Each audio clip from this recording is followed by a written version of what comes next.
তো এটা নিয়ে আমি আলোচনা করেছিলাম যে এক নেতার কপালে নামাজের দাগ আর একজনের শরীরে স্ট্যাটু। এই আলোচনাটা জনাব তারেক রহমান সাহেব কোন অবস্থায় হয়তোবা তার মোবাইলে গেছে অথবা শুনছে, শোনার পরে বগুড়ার একজন নেতাকে তিনি ফোন দিয়ে বলেছেন, হুজুরকে আমার সালাম দিবেন, ওনার আলোচনাটা আমার পছন্দ হয়েছে। আসলে উনি 5 ওয়াক্ত নামাজ পড়েন। তো একজনের চেহারার মধ্যে জনাব তারেক রহমানের কপালের মধ্যে নামাজের দাগ, আপনারা খেয়াল করবেন, নামাজের কালো দাগ আছে। এটা 5 আগস্টের পরের ঘটনা। তো আমি বললাম যে জনাব তারেক রহমানের মাথায় নামাজের দাগ দেখা যায়, আর জনাব জয় সাহেব সজীব অজের জয়, ওনার শরীরের মধ্যে স্ট্যাটু দেখেন না, ট্যাটু। এই যে যারা ক্রিকেটার, ফুটবলার, নায়ক, সুপারস্টার, এদের দেহের ভিতরে এই ট্যাটুগুলো থাকে। কথা কন না কেন? কি নাম, কি নাম আছে না ভাই দেহের ভিতরে? এই জয় সাহেবের শরীরের ভিতরে স্ট্যাটু দেখা যায় পুরো শরীরের ভিতরে। আচ্ছা বলেন তো, যেই মানুষটা এই দেশে প্রধানমন্ত্রী হবে, আপনি যাকে প্রধানমন্ত্রী বানাতে চান, এরকম ক্রিকেটারদের মতো, খেলোয়াড়দের মতো শরীরের ভিতরে স্ট্যাটু নিয়ে ঘোরাফেরা করতেছে, এরকম মানুষকে আমাদের সমাজের নেতা হোক আমরা কি চাই? চাই না।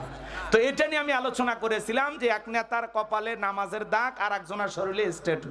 এই আলোচনাটা জনাব তারেক রহমান সাহেব কোন অবস্থায় হয়তোবা তার মোবাইলে গেছে অথবা শুনছে, শোনার পরে বগুড়ার একজন নেতাকে তিনি ফোন দিয়ে বলেছেন, হুজুরকে আমার সালাম দিবেন, ওনার আলোচনাটা আমার পছন্দ হয়েছে।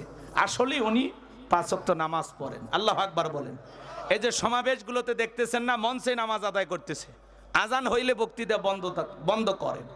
এই যে তার ভিতরে 2-4টা ভালো গুণ আপনারা দেখতেছেন। বাসের ড্রাইভারকে টিস্যু আগায় দিচ্ছে, কথা কয় না কেন? দেখছেন আপনারা, দেখছেন? শোকসভার অনুষ্ঠানে দেখেছেন, ওনার মেয়ের মাথায় কাপড় ছিল না, কানে কানে কি যেন বলল, মেয়েটা ওড়না ঘাড়ে ছিল, মাথায় দিল, আর কোরআন তেলাওয়াত ঠান্ডা মাথায় শ্রবণ করলো। এই যে ভিতরে বিষয়গুলো, পারিবারিক যে একটা আদর্শ শিক্ষা, কথা কন না, এরকম বিষয় আছে না নাই? তো এগুলোর জন্য মানুষের দোয়া পাইতেছেন, ভালোবাসা পাইতেছেন। ওনার মা, উনিও 5 ওয়াক্ত নামাজ আদায় করতেন, সারা দেশের মানুষের দোয়া পেয়েছেন, ভালোবাসা পেয়েছেন।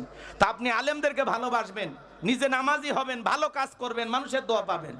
কিন্তু আপনি যদি অন্যায় করেন, জুলুম করেন, তখন আর মানুষের দোয়া পাবেন না, তখন মানুষ আপনাকে ঘৃণা করবে, বদদোয়া করবে। কথা বলেন ঠিক কিনা? মানুষের দোয়া পেতে হলে ভালো কাজ করা লাগবে। কথা কয় না কে? রাগ করতেছেন আপনারা? তো এই জন্য আমরাও চাই আগামীতে আমাদের সমাজের নেতা তারাই হবে যারা হবে সৎ, যোগ্য, নামাজি, দেশপ্রেমিক, আল্লাহওয়ালা। কথা বলেন ঠিক কিনা? নামাজি মানুষ সমাজের নেতা হওয়া দরকার, যাদের ভিতরে আখিরাতের ভয় আছে, পরকালের ভয় আছে, জবাবদিহিতার ভয় আছে, যারা আমানতের খেয়ানত করবে না, এরা হবে সমাজের নেতা। কথা বলেন ঠিক কিনা? রাগ করতেছেন আমার কথায়? করেন, কোনো সমস্যা নাই।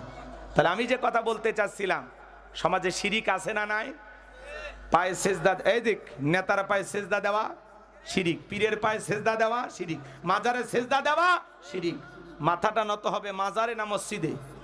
ইয়্যাকা না'বুদু ওয়া ইয়্যাকা নাস্তাঈন, আমরা তোমার ইবাদত করি, তোমার গোলামি করি, সাহায্য তোমার কাছে চাই। যদি কোনো কিছু চাওয়া লাগে মাজারে নয়, চাইতে হবে আল্লাহর কাছে। কথা বলেন ঠিক কিনা?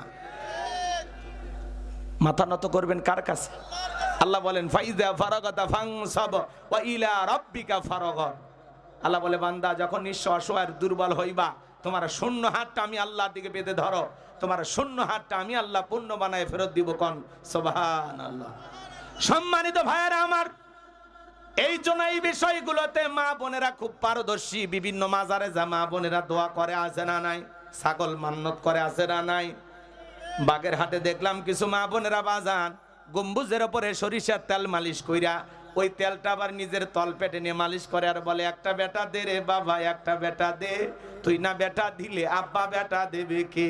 এমন কায়দায় ছেলে মেয়ে চাইতেছে বাজান। বলেন তো, মাজারে পিসার কে ছেলে মেয়ের কারখানা গুলো বসে আছে, যে চাইলেন আর এক পিস হাতের মধ্যে ধরায় দিল, রেডিমেড আছে? ছেলে মেয়ে দেওয়ার মালিক কে? মাজারের ডাব গাছগুলোর মধ্যে ইট ঝুলে রাখছে। আমি বললাম, ভাই ইট ঝুলে রাখার কারণ কি? বলতেছে, হুজুর বোঝেন না, ইট ঝুলে রাখলে ইট যেরকম ভারী হয়, যেই মহিলারা নিয়ত করে ঝুলে রেখে গেছে, কিছুদিন পর তাদের পেটও ভারী হবে। তা আমি তখন বললাম, ভাই যে সমস্ত মা বোনদের বিয়ে হয়নি ওরা যদি ঝুলে রাখে ওই মহিলার পেটও ভারী হবি। তখন বলতে যে হুজুর এটা তো আমরা জানি না, আছে না নাই? এই জন্য ছেলে হোক মেয়ে হোক দেওয়ার মালিককে চাইতে হবে কার কাছে? বাজান। অনেকে মাজার ভক্ত, মাজারে গিয়ে বাপরে বাপ এক পীরের মাজারে দিকে মশুরি টাঙানো। কেন? কয় হুজুর পীর সাহেবকে মশা লাগবে। মশুরি টাঙায় রাখছে মাজারের উপরে। আল্লাহ আমাদের হেদায়েত দান করেন, জোরে কোন আমিন।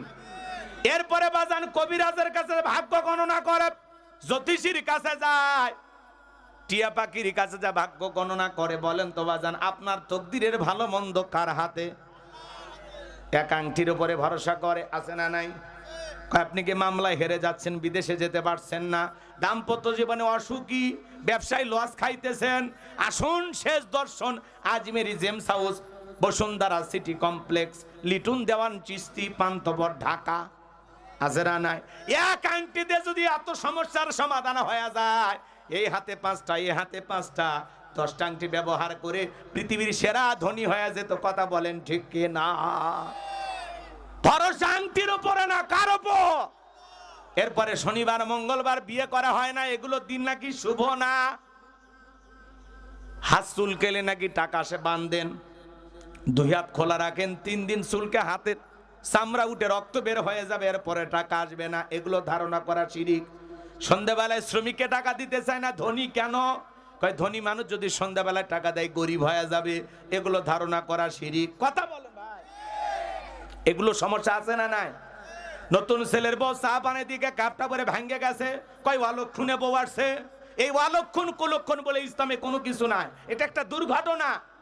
এই চায়ের কাপটা শাশুড়ি হাত থেকে পরেও ভাঙতে পারে। কথা বলেন ঠিক কিনা?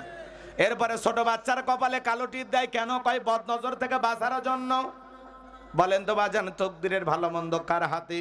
আল কদরিহি শাররিহি মিনাল্লাহি তাআলা ওয়াল বাসি বাদাল মাউত। তকদিরের ভালো মন্দ আল্লাহর হাতে।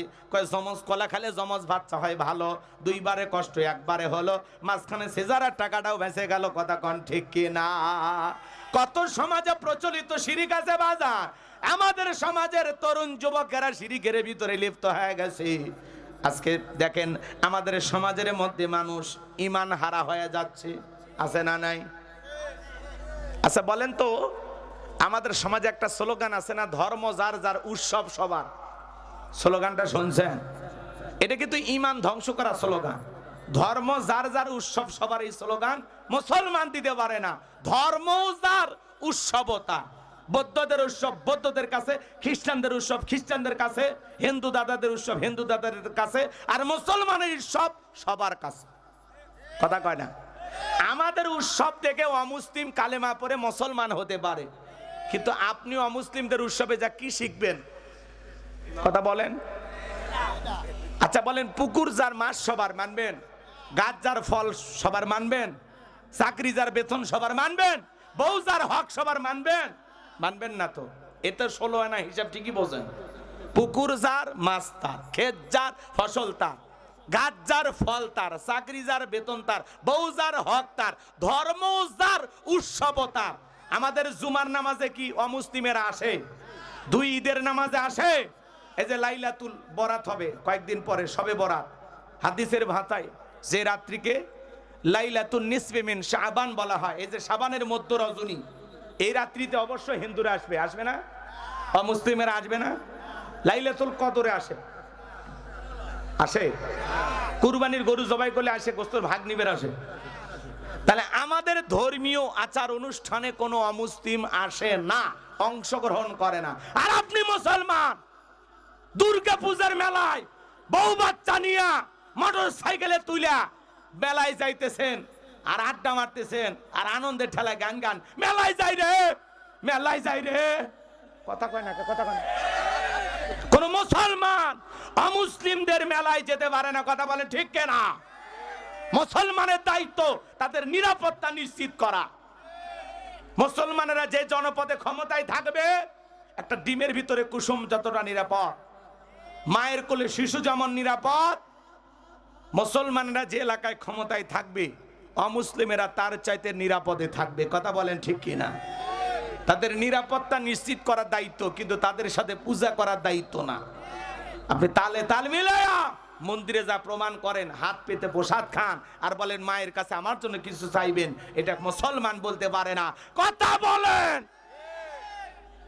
আছে না নাই?